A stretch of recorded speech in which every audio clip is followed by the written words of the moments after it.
ఉన్న తమ ప్రగతి కుంటుపడుతుందని ముల్కీ ఉద్యమం జరిగింది. అప్పుడు జరిగిన పోలీసు కాల్పుల్లో 18 మంది విద్యార్థులు ప్రాణాలు కోల్పోయారు. వందల సంఖ్యలో విద్యార్థులు గాయపడ్డారు, అరెస్ట్ అయ్యారు. ఈ ముల్కీ ఉద్యమం 1968-69 జై తెలంగాణ ఉద్యమానికి ఊపిరిలూపింది.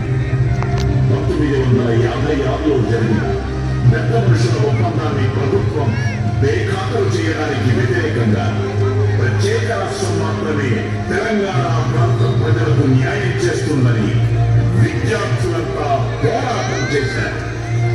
ఈ ఉద్యమంలో 379 మంది ప్రాణాలు కోల్పోయారు. వారిలో విద్యార్థుల సంఖ్య ఎక్కువ. సంవత్సరాన్ని నష్టపోయారు.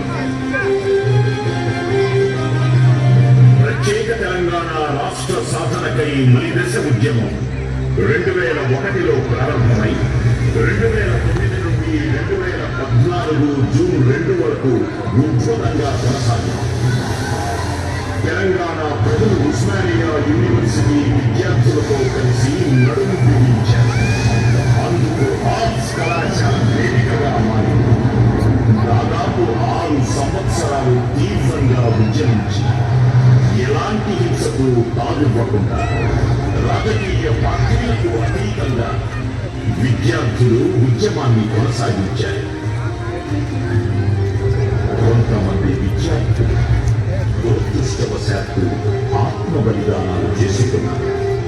తెలంగాణ ఏర్పడితే ఉద్యోగాలు, నిధులు, నీళ్లు వస్తాయని, తెలంగాణ అభివృద్ధి చెందుతున్న నమ్మకంతో త్యాగాల ద్వారా సాధించాలని ప్రాణాలు వదిలారు, బలిదానాలు చేశారు. యూనివర్సిటీ ప్రాంగణమంతా పోలీసుల పహారాతో, బూట్ల చప్పుళ్లతో, ప్లాస్టిక్ బుల్లెట్ల వర్షంతో, లాఠీ ఛార్జీలతో ఒకవైపు ఉంటే మరోవైపు ఉద్యమ రూపం ఆటపాటలతో, ర్యాలీలతో, దీక్షలతో, నిరసనలతో, సభలు, సమావేశాలతో వెరసి రణస్థలంగా మారి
స్వాతంత్రం రాకముందు 1946 నుంచి స్వాతంత్రం పొందిన పిమ్మట కూడా 1948 వరకు హైదరాబాద్ సంస్థానంలో భాగమై నిజాం పాలనలోనే మిగిలిపోయినప్పటి వరకు రజాకారులతో పోరాటంలో, హైదరాబాద్ విమోచన పోరాటంలో ఉస్మానియా యూనివర్సిటీ వేదిక అయింది.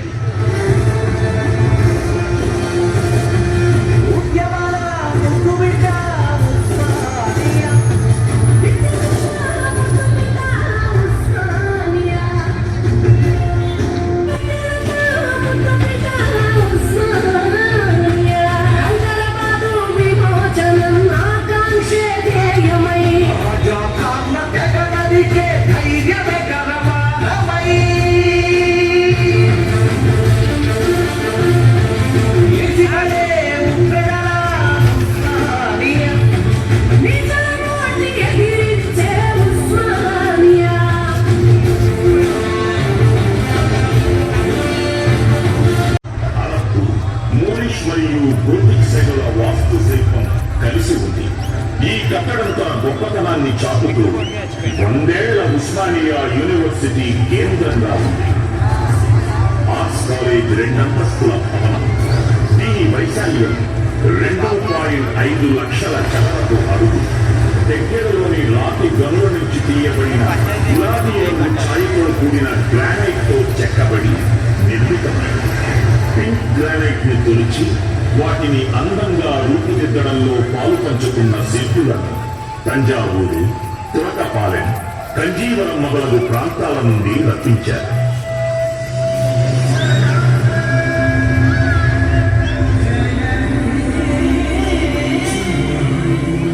ఉస్మానియా యూనివర్సిటీ గడ్డపై భారత స్వాతంత్ర సమరంతో పాటు ఎన్నో రకాల ఉద్యమాలు జరిగాయి.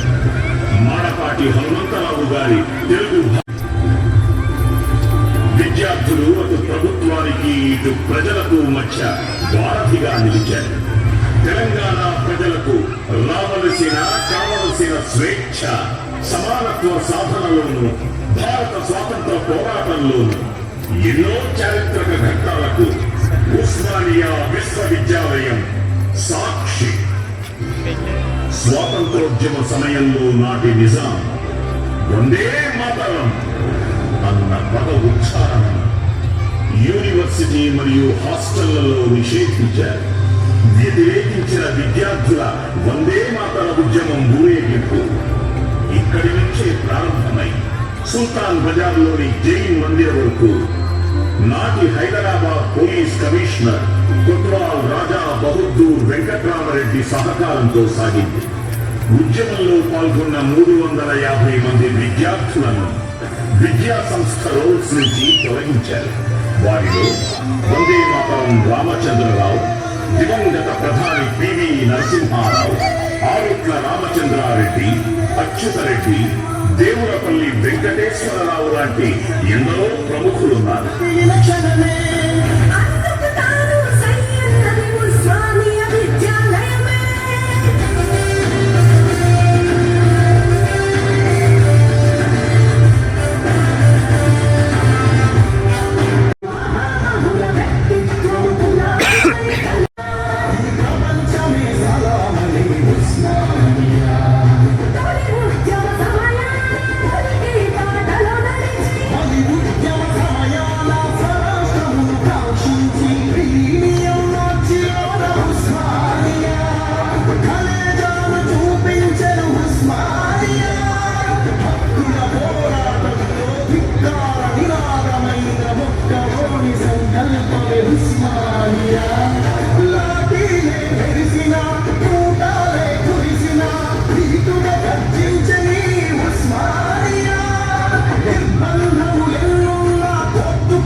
చారిత్రక ఘట్టాలకు ప్రత్యక్ష సాక్షిగా నిలిచింది ఆర్ట్స్ కళాశాల భవనం. 2014 జూన్ 2న తెలంగాణ రాష్ట్ర ఆవిర్భావాన్ని కూడా చూసింది ఆర్ట్స్ కళాశాల. ఆనందంతో కేరింతలు వేసిన విద్యార్థుల సంబరాలను చూసింది ఆర్ట్స్ కళాశాల. బహుశా ప్రపంచంలో ఏ విశ్వవిద్యాలయంలోనూ ఇన్ని రకాల విద్యార్థి ఉద్యమాలు మరెక్కడా జరిగి ఉండకపోవచ్చు. అంతటి ఘనకీర్తి ఈ ఉస్మానియా యూనివర్సిటీకే దక్కుతుంది. 1953లో భారత రాజ్యాంగ నిర్మాత డాక్టర్ బిఆర్ అందించింది ఈ ఉస్మానియా యూనివర్సిటీ. ఎంత గొప్ప విశ్వవిద్యాలయం, ఎంత గొప్ప విద్యార్థులు. తాతయ్య, నాటి నుంచి నేటి వరకు ఎందరెందరో ఈ విశ్వవిద్యాలయంలో చదువుకున్నారు కదా. అందులో ప్రముఖమైన వాళ్ళు ఎందరో కదా. ఎందరో విశ్వవ్యాప్తమైన ప్రముఖులు ఎందరో.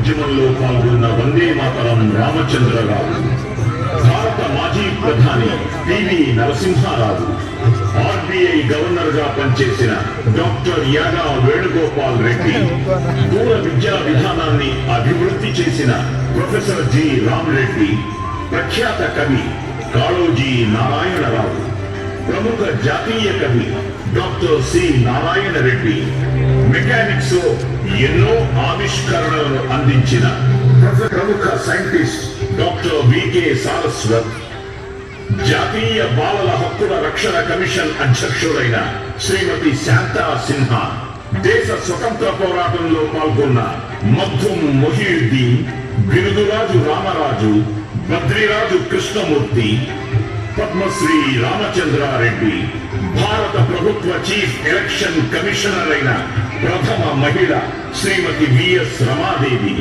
మొట్టమొదటి మహిళా దక్షిణ భారతీయ రైల్వే ట్రాఫిక్ సర్వీస్ అధికారిని పద్మశ్రీ ఆనంద శంకర్ జయంత్, ప్రముఖ సినీ దర్శకులు శ్యామ్ బెనగల్, రాజకీయ దురంధరులు ఎస్బి చవాన్, శివరాజ్ పాటిల్, శివశంకర్, ధరమ్ సింగ్, జైపాల్ రెడ్డి, మేధ సంపన్నులు Kothapalli Jayashankar, Kalvakuntla Chandrashekar Rao, Adobe CEO Shantanu Narayen, Hetero Drugs Bandi Parthasarathy Reddy, cricket క్రీడా వ్యాఖ్యాత హర్ష భోగ్లే, భారత మహిళా cricket team captain Mithali Raj, badminton చైతన్యాలు పుల్లెల గోపీచంద్, శ్రీమతి సైనా నెహ్వాల్, టెన్నిస్ కెరటం శ్రీమతి సానియా మీర్జా, శ్రీ రేవంత్ రెడ్డి తెలంగాణ రాష్ట్ర ముఖ్యమంత్రి, శ్రీ చెన్నమనేని విద్యాసాగర్ రావు మహారాష్ట్ర మాజీ గవర్నర్, శ్రీ బండారు దత్తాత్రేయ హర్యానా గవర్నర్, శ్రీ నల్లు ఇంద్రసేనారెడ్డి త్రిపుర గవర్నర్, ఇలా ఎందరో